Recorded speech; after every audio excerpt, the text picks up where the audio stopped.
जय Hind. Welcome to this video series of judiciary. इस 11th episode के अंदर हम हाई कोर्ट्स के बारे में देखेंगे और 12th एपिसोड में भी हम हाई कोर्ट का सेकंड पार्ट देखेंगे। इस वीडियो में हम हाई कोर्ट्स को लेके कुछ हिस्टोरिकल पर्सपेक्टिव से देखेंगे। उसके अलावा जजेस के बारे में देखेंगे, कैसे उन्हें अपॉइंट किया जाता है, कौन अपॉइंट करता है, उसके अलावा उनका रिमूवल कैसे होता है, कौन रिमूव करता है, और ट्रांसफ़र ऑफ जजेस देखेंगे। अगर एक हाई कोर्ट से दूसरे हाई कोर्ट में ट्रांसफ़र करना है तो कौन करता है, कैसे होता है वो सारी चीज़ें हम इस वीडियो के अंदर देखेंगे। कॉन्स्टिट्यूशनल प्रोविजन सबसे पहले देखेंगे कि संविधान के अंदर कहाँ पे मैंशनड है हाई कोर्ट्स के बारे में। जो कॉन्स्टिट्यूशन का पार्ट 6 देखें, उसमें आर्टिकल 214 से लेके 214 से लेके 231 तक, 214 से लेके 231 हाई कोर्ट्स के बारे में बताया है। और अगर हम इसका हिस्टोरिकल पर्सपेक्टिव देखें तो 1862 के अंदर, सन 1862 के अंदर बॉम्बे, मद्रास, कलकत्ता के अंदर हाई कोर्ट्स को बनाया गया था। उसके बाद इंडिपेंडेंस के बाद ये सिंगल सिस्टम ऑफ जुडिशरी के अंदर ये सुप्रीम कोर्ट के नीचे आते हैं। अब फिलहाल जो हमारे इंडिया के अंदर, हमारी कंट्री के अंदर 25 हाई कोर्ट्स है। रिसेंटली जो 2019 में बना है तेलंगाना के अंदर जो हाई कोर्ट बना है, और टोटल 25 हाई कोर्ट्स हैं।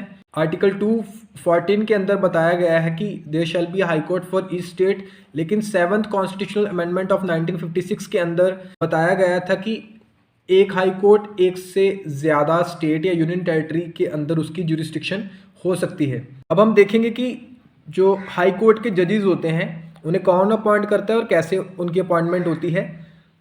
सबसे पहले देखेंगे chief justice of high court की अपॉइंटमेंट कैसे होती है। तो उन्हें प्रेसिडेंट साहब भी अपॉइंट करते हैं, लेकिन वो कंसल्ट करते हैं किस किस के साथ, एक चीफ जस्टिस ऑफ इंडिया के साथ, उसके अलावा जो गवर्नर हैं उस स्टेट के, उसके साथ वो उनके साथ कंसल्ट करके फिर वो chief justice of India, chief justice of high court को अपॉइंट करते हैं। अब हम देखेंगे कि जज को कैसे अपॉइंट किया जाता है, यानी कि हाई कोर्ट के जज किसी को अपॉइंट करना है वो कैसे होंगे।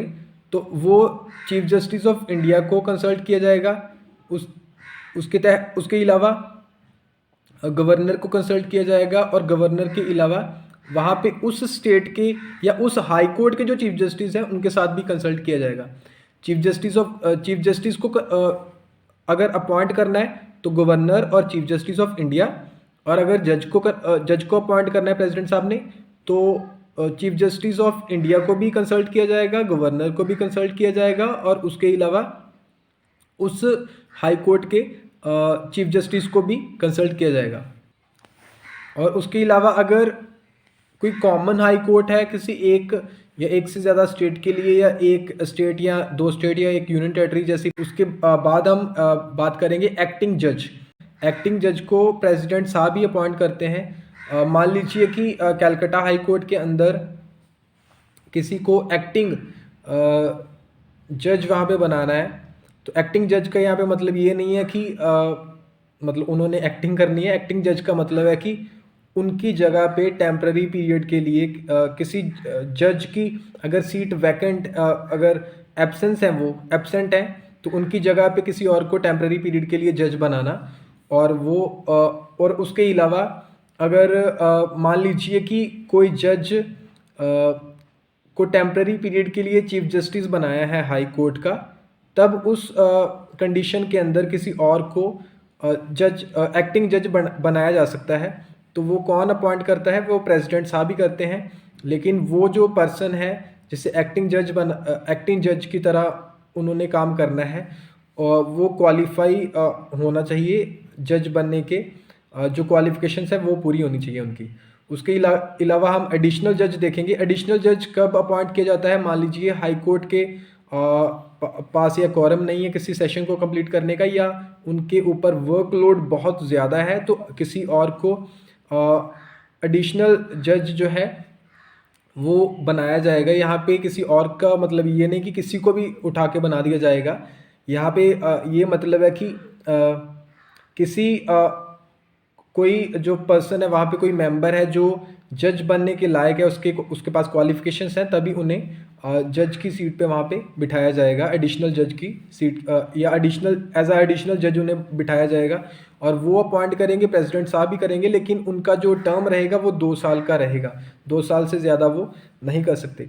अब एक्टिंग जो चीफ जस्टिस होते हैं किसी हाई कोर्ट के, मान लीजिए मद्रास हाई कोर्ट है, मद्रास अभी पहले चेन्नई को बोला जाता था, अब मद्रास हाई कोर्ट के मान लीजिए कि चीफ जस्टिस को अपॉइंट करना है। इस केस के अंदर उस हाई कोर्ट के जो चीफ जस्टिस हैं या तो वो एब्सेंट हो या उनकी सीट वैकेंट हो या फिर he or she is unable to perform his duties. 3 चीज़ें हैं, या उनकी सीट वेकेंट हो या वो एब्सेंट हो और या वो अपनी ड्यूटीज़ जो हैं वो परफॉर्म करने के लिए कैपेबल ना हो, तो किसी और को प्रेसिडेंट साहब अपॉइंट कर सकते हैं as a acting chief justice of the concerned high court.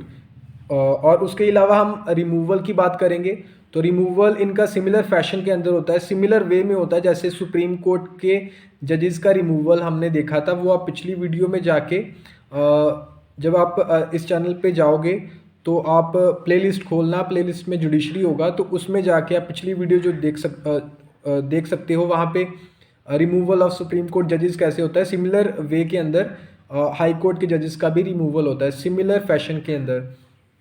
उसके बाद हम क्वालिफिकेशंस के बारे में देखें। पहली क्वालिफिकेशन या तो पहली क्वालिफिकेशन कौन सी है, ही or she must be the citizen of India. उसके अलावा यहाँ पे 2 कैटेगरीज हैं, या तो उन्होंने जुडिशियल ऑफिस होल्ड किया होना चाहिए, वो किसी जुडिशियल ऑफिस में हो 10 साल तक, या वो हाई कोर्ट के ही एडवोकेट हों 10 साल तक। उसके अलावा उनकी जो एज है वो 62 ईयर्स से ज़्यादा नहीं होनी चाहिए। सुप्रीम कोर्ट वाले केस के अंदर हमने देखा था कि सुप्रीम कोर्ट के अंदर जजेस की जो एज है 65 से अबव नहीं होनी चाहिए, 65 तक वो जज रह सकते हैं। हाई कोर्ट के अंदर 62 साल तक, 62 ईयर्स तक आप वहाँ पे जज रह सकते हो। अब यहाँ पे एक इम्पॉर्टेंट बात आपने नोट करनी है, जैसे सुप्रीम कोर्ट वाले केस के अंदर आपने देखा था कि सुप्रीम कोर्ट वाले केस में एक डिस्टिंग्विश्ड ज्यूरिस्ट की कैटेगरी भी होती थी, जिसमें प्रेसिडेंट साहब की ओपिनियन के अंदर अगर कोई डिस्टिंग्विश्ड ज्यूरिस्ट है तो वो भी एक तरह की qualification, one of the 3 qualifications में वो भी मानी जाती थी। लेकिन यहाँ पे डिस्टिंग्विश्ड ज्यूरिस्ट वाला केस नहीं चलेगा। यहाँ पे सिर्फ सबसे पहले सिटीज़न होने चाहिए और या जुडिशियल ऑफिस होल्ड करना चाहिए, और उसके अलावा या हाई कोर्ट के एडवोकेट हों, ये दोनों में से एक होनी चाहिए, और पहली सिटीज़न ऑफ इंडिया होना चाहिए। ये 2 हो गई, पहली और दूसरी, दोनों में से एक, और तीसरी कि 62 ईयर्स से अबव उनकी एज नहीं होनी चाहिए। ये तीन जो चीज़ें हैं ये क्वालिफिकेशन है। अब बात आती है यहाँ पे कि हाई कोर्ट के जजेस को ट्रांसफ़र कैसे किया जाता है। सबसे पहले जिस जज को ट्रांसफ़र करना है एक हाई कोर्ट से दूसरे हाई कोर्ट में, तो वो अपॉइंट कौन करेगा, मतलब कि ये ट्रांसफ़र कौन करेगा, ट्रांसफ़र यहाँ पे प्रेसिडेंट साहब ही करेंगे। अब ट्रांसफ़र ऑफ द जजेस का हम देखेंगे कि ट्रांसफ़र कैसे होते हैं और कौन ट्रांसफ़र करता है उन्हें। प्रेसिडेंट साहब भी ट्रांसफ़र करते हैं। आर्टिकल 222 के अंदर, कॉन्स्टिट्यूशन के आर्टिकल, संविधान के 222 आर्टिकल की अगर हम बात करें, उसमें प्रेसिडेंट साहब किसी जज को ट्रांसफ़र करते हैं और उनका जिसको ट्रांसफ़र करना है जिस जज को, उनका कंसेंट लेना ज़रूरी नहीं है। उसके बाद यहाँ पे चीफ जस्टिस ऑफ इंडिया जो हैं उन्हें इस चीज़ के बारे में सूचित किया जाता है और उनको सारे जो भी फैक्ट्स हैं कि क्यों उनको ट्रांसफ़र किया जा रहा है, क्या रीज़न है, तो उनको बताना ज़रूरी है। उसके अलावा 3rd जजिस जो केस था उसमें ये बताया गया कि चीफ जस्टिस ऑफ इंडिया को बताना है, और उसके अलावा उनको बताने के बिसाइड जो कंसर्न्ड हाई कोर्ट हैं, जिस हाई कोर्ट से जिस हाई कोर्ट में ट्रांसफ़र करना है, दोनों चीफ जस्टिस को बताना ज़रूरी है। चीफ जस्टिस ऑफ इंडिया के साथ कोलिजियम जो सुप्रीम कोर्ट के सीनियर मोस्ट जजेस होते हैं, 4 जजेस को और चीफ जस्टिस ऑफ इंडिया को, बेसिकली उन्हें कोलिजियम बोला जाता है, कोलिजियम को, चीफ जस्टिस ऑफ इंडिया को, उसके अलावा जिस हाई कोर्ट से जिस हाई कोर्ट तक ट्रांसफ़र करना है, दोनों हाई कोर्ट के चीफ जस्टिस को बताना उन्हें एक तरह से कंसल्ट करना, उनका कंसेंट लेना वहाँ पे ज़रूरी है या उनको बताना ज़रूरी है। तो और लेकिन जिस जज को ट्रांसफ़र करना है उनको उनके साथ बात करना या उनको बताना ज़रूरी नहीं है।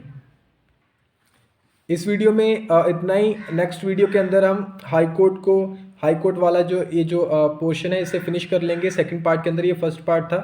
और ज़रूर इस चैनल को सब्सक्राइब करें और बेल आइकन को भी प्रेस करें ताकि जो आने वाली वीडियोज़ हैं इस सीरीज़ के अंदर या और भी वीडियोज़ हैं उसका जो नोटिफिकेशन है वो आपको मिलता रहे। Thank you for watching this video. Have a nice day.